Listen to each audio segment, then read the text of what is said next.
María Cárcava nos introduce en el primero de los asuntos que vamos a tratar hoy aquí, que es, como les decía, el de la anexión de Navarra. Mucho se ha discutido sobre la legitimidad de la anexión del Reino de Navarra a la corona castellano-aragonesa.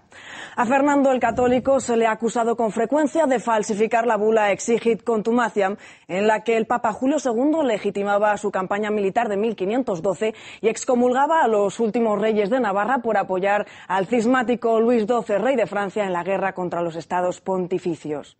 En 1925, Víctor Pradera Larumbe, político y escritor tradicionalista, publicaba un ensayo titulado Fernando el Católico y los falsarios de la historia, en el que se demostraba que la anexión de Navarra había sido plenamente legítima y se refutaba la acusación de falsario dirigida contra el monarca aragonés.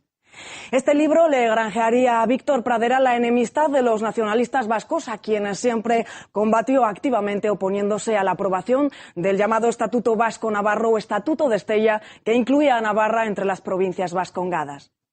Algunos años más tarde, Víctor Pradera sería asesinado por milicianos anarquistas al comienzo de la Guerra Civil y tras su paso por la cárcel de Ondarreta en San Sebastián. Hoy nuestro invitado Andrés Gambra desea vindicar la memoria de Víctor Pradera recordando aquel libro que tanto escoció a los nacionalistas vascos. ¿Qué mentiras combatió Víctor Pradera en aquella obra? ¿Cuál fue la verdad de lo ocurrido en Navarra en el año 1512? ¿Y quiénes son los falsarios de la historia de España? Andrés. Muy bien, un tema apasionante y un tema complicado. Está lleno de vericuetos, de modo y manera que yo voy a realizar o procurar realizar una síntesis en donde me ahorro detalles, algunos de ellos muy enjundiosos. Efectivamente, Navarra es uno de los reinos que surgen en España al producirse la reacción cristiana contra los musulmanes y es por lo tanto uno más entre los reinos que van a formar la cristiandad medieval hispánica y como todos los historiadores están plenamente de acuerdo, eso en realidad nadie lo duda, pues era un país, un territorio que desarrolla su historia tendente hacia España, orientada siempre hacia España. Esto se demuestra en innumerables datos. Piensen ustedes en que una de las dinastías reales más importantes, la que empieza con Fernando I y acaba con Alfonso VII en la Constitución, es una dinastía de origen navarro formada por hijos y descendientes directos de Sancho III, el mayor de Navarra, que se tituló en un determinado momento rey de España. O piénsense, son innumerables matrimonios, relaciones diplomáticas de todo tipo entre Navarra, Castilla, León, Aragón, en la participación de Navarra decisiva en la batalla de las Navas de Tolosa, de la que dimana el escudo navarro. Sin embargo, en la segunda mitad de la Edad Media se da una circunstancia, en fin, atípica, y es que, de hecho, Navarra cae bajo el gobierno de príncipes de procedencia francesa, distintas dinastías, la Casa de Champagne, la Casa de Foix, etcétera, que empiezan y siguen gobernando Navarra durante 200 años y que generan una situación allí un tanto esquizofrénica, de alguna manera, puesto que estos monarcas nunca llegan a arraigar plenamente en Navarra, no solo por su procedencia, que también, sino porque tenían amplios dominios en Navarra, efectivamente, fuera de Navarra. Eran señores, por ejemplo, de Foix, o señores del Bearne, o del condado de Champagne, etcétera, lo cual les convertía directamente en vasallos del rey de Francia y, por lo tanto, cualquier actuación que hicieran pretendiendo salirse de los requisitos impuestos por la política francesa se convertía para ellos en algo extremadamente peligroso.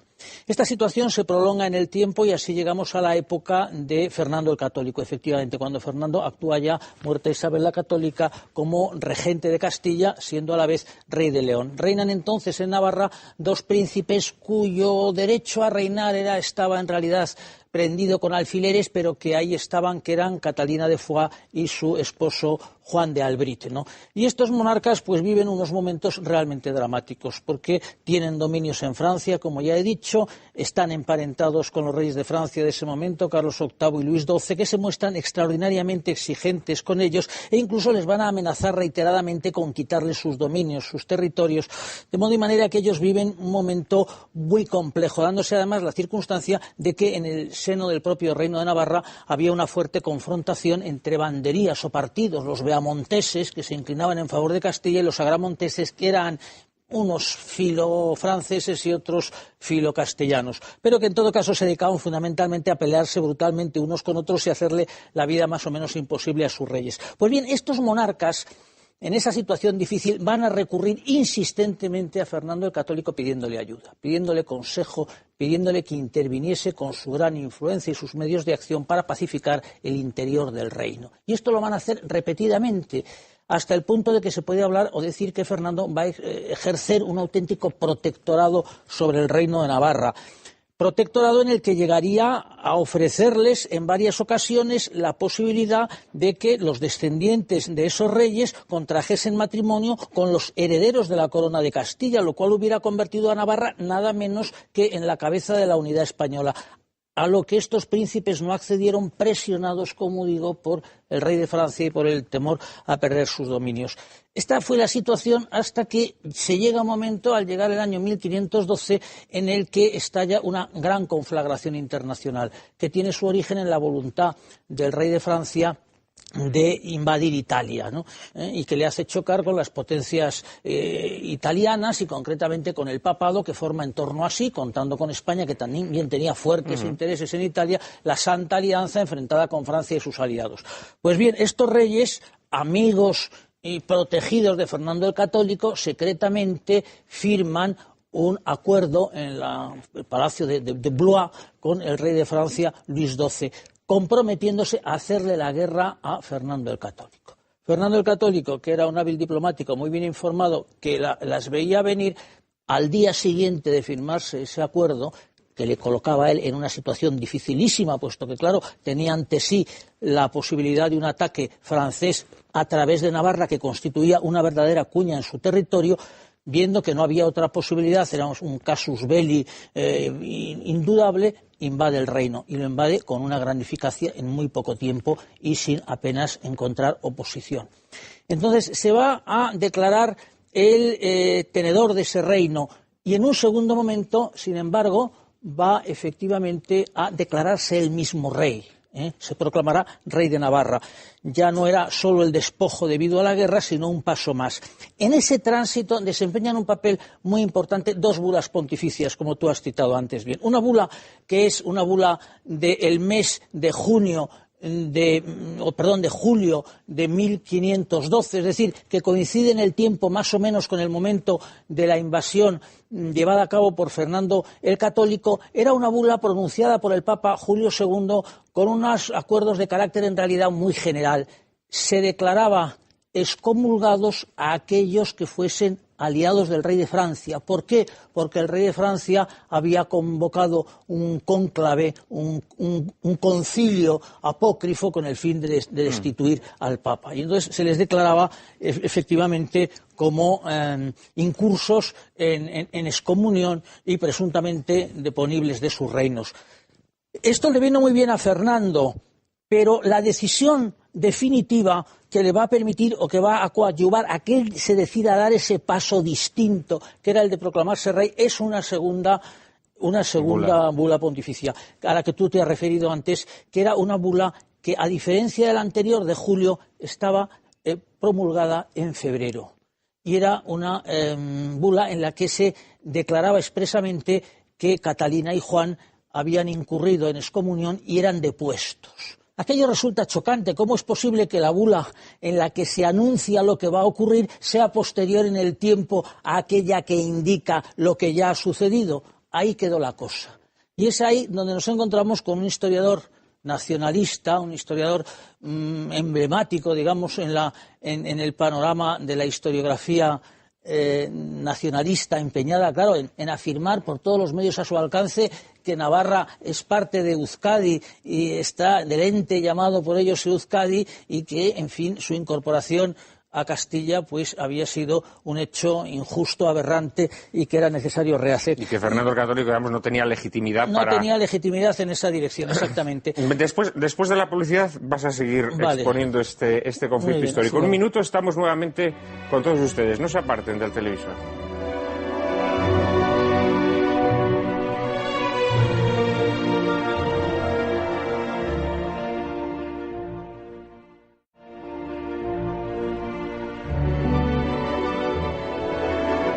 Muy buenas tardes, otra vez estamos aquí en Lágrimas en la Lluvia tratando de desenmascarar algunas de las mentiras más flagrantes de la historia, y Andrés Gambra nos estaba exponiendo lo sucedido en aquel año de 1512 y en las fechas inmediatamente posteriores, cuando Fernando el Católico decide iniciar una campaña militar que se resolvió, como él muy bien decía, prácticamente sin oposición, e incorpora el reino de Navarra a sus reinos después de que los príncipes navarros hubiesen establecido coaliciones con Luis XII, rey de Francia, y participado además en esa liga cismática, digámoslo así, contra el Papa de Roma, Julio II, en ese momento, si no me equivoco. Julio II en ese momento.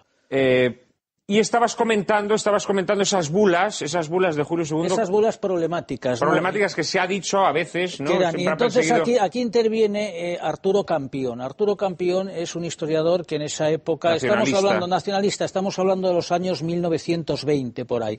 Era ya un historiador muy acreditado en el marco de la historiografía nacionalista, el más prestigioso probablemente de los historiadores nacionalistas navarros en ese momento, y que escribió un libro llamado Navarra en su vida histórica, y en el cual retoma este tema, repasa la trayectoria de Fernando el Católico, repasa esa trayectoria tal cual yo la he explicado, pero en términos siempre insidiosos. Cada paso que daba Fernando el Católico, fuese este el que fuese, le acompañaba del detalle de que era tramposo o que tenía malas intenciones o que su actitud a todas luces era maquiavélica, etcétera. Es decir, pone en duda, cuestiona la honradez del monarca, pero no aporta ninguna prueba fehaciente hasta el momento clave de su exposición, el que se refiere a las bulas. Y en ese momento dice la bula, y pretende demostrarlo, y además se empantana larguísimamente en este asunto con toda clase de argumentos. Dice, la bula de febrero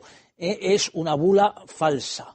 Es una bula que es imposible que fuera anterior a la otra. ¿Qué explicación tiene este hecho? Pues no es otra, sino que es una bula urdida por Fernando el Católico, una bula en la que se concreta la expulsión de destronamiento de los reyes de Navarra, que ponía en bandeja la entronización de Fernando. Esa bula ha sido falsificada completamente por Fernando, o bien ha sido reclamada a la Santa Sede con una fecha distinta del momento en la que fue pedida, etcétera. Y ese era su gran argumento, el argumento clave.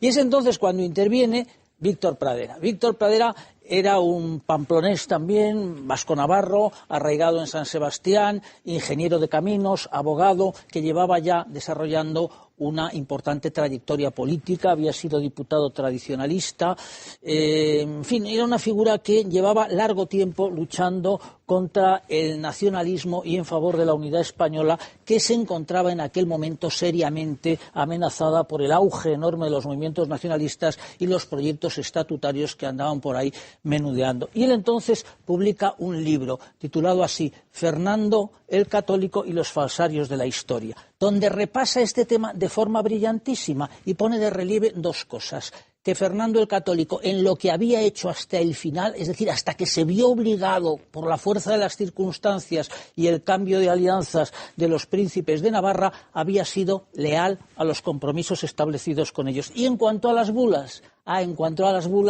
él destruyó completamente el argumento de Campión. ¿Por qué? Porque afirmó, la bula del 18 de julio de 1512 es anterior a la bula de 23 de febrero de 1512 en el tiempo. Luego, la primera planteaba una amenaza y la segunda la hacía efectiva. ¿Y cómo es posible que fuera así julio anterior a febrero? Pues él comenta, es que Campión no se ha enterado de nada. En Roma se utilizaba el cómputo florentino. Y el cómputo florentino, en la datación de los documentos, hace empezar el año en el día de la concepción de la Virgen, ¿no? Es el día llamado también de la Anunciación o de la Encarnación, que es 9 meses antes del de Natividad, usado comúnmente, pero es el que se usaba entonces en el Vaticano, en Roma. En virtud de ese planteamiento, de ese cómputo, la bula, el año empieza en marzo, pues marzo, abril, mayo, junio, primera bula, y la siguiente, julio, agosto, septiembre, octubre, febrero, es el último mes del año, la segunda bula. A lo largo, con ese cómputo del año 1512, febrero está sencillamente después de después de julio. Era en realidad una cuestión técnica compleja, pero al alcance, en último caso, de historiadores eruditos, ¿no? Y el patinazo, por lo tanto, de Campion, que había dedicado a este asunto una gran cantidad de argumentos contra Fernando, fue mayúsculo. Gran ridículo que hay quien dice que le costó la vida al pobre Víctor Pradera, porque unos años después sería detenido en donde él residía, que era en San Sebastián, por orden de Telesforo Monzón, que era responsable del Comité de Seguridad entonces en San Sebastián, y fue fusilado a continuación. Y, por cierto, fusilado 2 veces, porque le llevaron a fusilar dando un ejemplo de devoción extraordinaria, iba rezando en la cadena de presos, animándoles a morir, y cuando iban a ser fusilados se detuvo el fusilamiento, los volvieron a meter en la cárcel para pocos días después volver a sacarles y fusilarles en el cementerio de Polloe, a él y a su hijo Juan pocos días después. Javier, ¿querías aportar algo a este? Mientras escuchaba la magnífica exposición histórica y cuando ha hecho referencia al nacionalismo vasco, me ha venido a la cabeza una frase de Ortega, que dice que los hombres, a diferencia de los animales que solo tienen tiempo, tenemos historia. Por eso el nacionalismo vasco quiere incorporar a Navarra, porque el nacionalismo vasco no tiene historia, y Navarra tiene, además de sus 1000 kilómetros de frontera, tiene sus 1000 años de historia. Y lo cierto es que harán lo que quieran, pero sin historia. En 1873, cuando se está haciendo la Constitución de la Primera República, se hacen 17 comisiones por cada una de las repúblicas de España. Y al representante de las provincias vascongadas le meten con el de Navarra. Y se organiza en Pamplona la mundial. Luminarias en la Diputación, ese diputado es un bisoño, cómo se ha podido meter con los vascos, etcétera, etcétera. ¿Sabes cómo se resuelve el problema? Pues porque dicen los diputados vascos, dice, no se preocupe, esto no es ningún problema. Nosotros nos vamos con los castellanos, que es nuestro lugar común, y dejamos solos a los navarros, que son los que tienen historia propia. En 1873, Sabino Arana lo máximo que podía hacer por edad era jugar al aro. Es decir, o sea, que la historia se la inventan a partir de 1880. Y además, lo que tú has dicho de la falsificación me recuerda otro patinazo reciente de una historiadora reciente como es Mina Paz, la famosa cuestión que se llamó, fue muy graciosa, la cuestión del filioque, porque cogió un acta de la de los fueros, y dijo, aquí hay un et. Si este et es así, esto significa que Navarra tiene que incorporarse a Euskadi. Y eso, estaba hablando de los años 80, de 1980, hace 30 años. Y eso causó una gran consternación, porque efectivamente Mina Paz tenía razón. Es esa frase, pero claro, se abrió el acta original. Mina Paz había funcionado con una copia y en el acta original no estaba la famosa frasecita que había dicho Mina Paz, y volví a darle la razón. Es que son tozudos, son tenaces, pero bueno, pero para eso están las mentiras de la historia. Navarra es Navarra y no tiene nada que ver con el nacionalismo vasco. De todas formas, yo tengo el presentimiento de que de alguna manera eso ha ido evolucionando en cierto modo. Es decir, en el siglo XIX y comienzos del XX, el nacionalismo vasco, heredero de posiciones todavía pseudorrománticas, concedía una gran importancia a la historia, efectivamente. Conservaban todavía un cierto sentido religioso y respeto por el pasado. Hoy me da la impresión de que esto ya no funciona así y que muchos de los nacionalistas, los navarros, por ejemplo, se mueven sobre todo por un criterio voluntarista, rusoniano. Nosotros queremos ser, y si la historia es otra cosa, nos importa un rábano. Es decir, nosotros ejercemos como reflejo de una voluntad desiderativa, radical. Y ya lo de la historia, mire usted, los historiadores de esa historia ya nos encargamos nosotros. Bueno, ¿no? pero sí han tratado de falsificarla.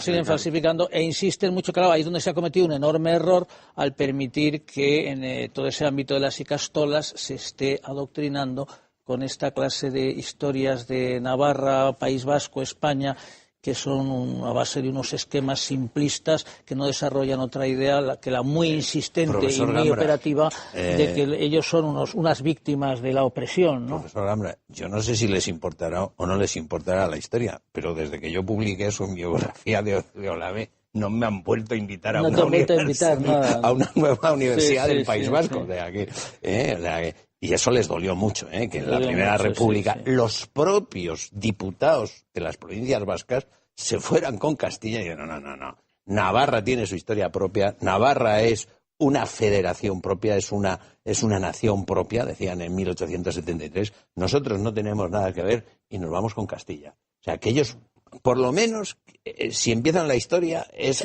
en aquel momento. En aquel momento. Sí. O sea, que no se vayan ni a Fernando VII, ni a ningún siglo posterior. Ángel David. Sí, a mí además me gustaría, saliendo un poco del tema concreto, porque como estamos hablando de falsarios de la historia, me gustaría poner de relieve algo que ahora quizás se pierde.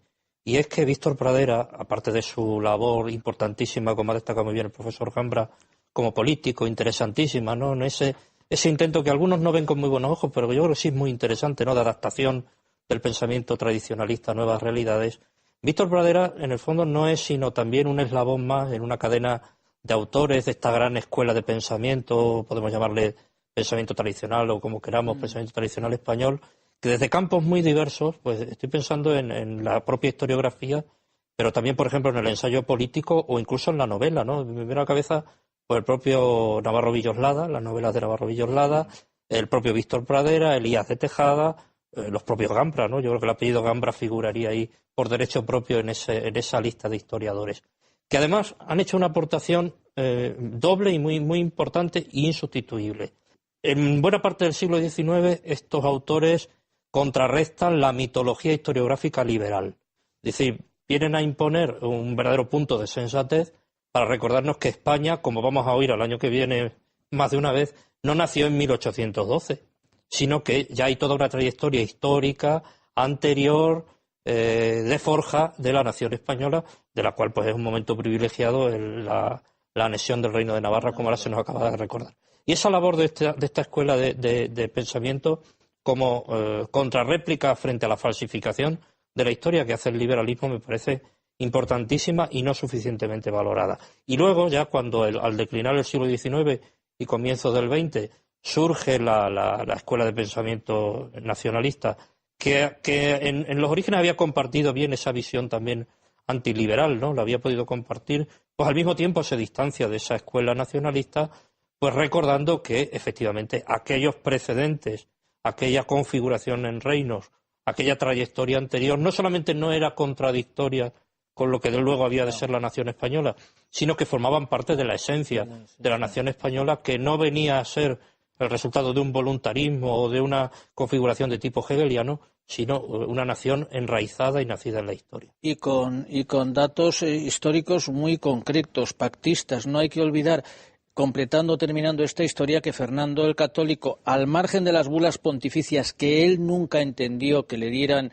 efectivamente derecho a reinar, aunque sí le hacían perder la corona a los dos príncipes franceses, no le daba derecho a reinar, y serían las Cortes de Navarra quienes le designaron a él rey, comprometiéndose él a que esa unión fuese aeque principaliter, es decir, en pie de igualdad y en la unión de los príncipes, comprometiéndose a respetar y a jurar los fueros, como era la tradición foral navarra, pero a garantizar que el reino de Navarra conservaría siempre la condición de reino diferenciada, lo que se ha mantenido hasta la época liberal del siglo XIX, en el que el antiguo reino de Navarra pasó a provincia, pero eso solo en el siglo XIX. Y cuando se habla de los fueros navarros, fue en ese momento voluntad de Fernando el Católico, que ha conquistado por las armas, que es nombrado rey por las Cortes de Navarra, con unas condiciones que la corona española respetaría sistemáticamente, por lo menos hasta después de 1812.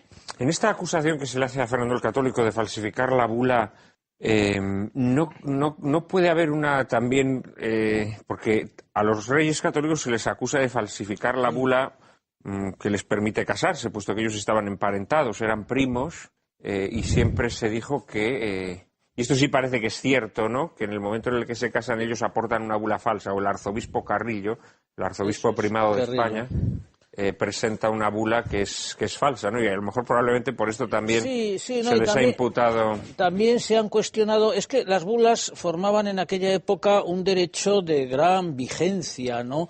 Derecho canónico de aquella época era el utrumque ius, los dos derechos, el civil y el canónico, eran complementarios entre sí.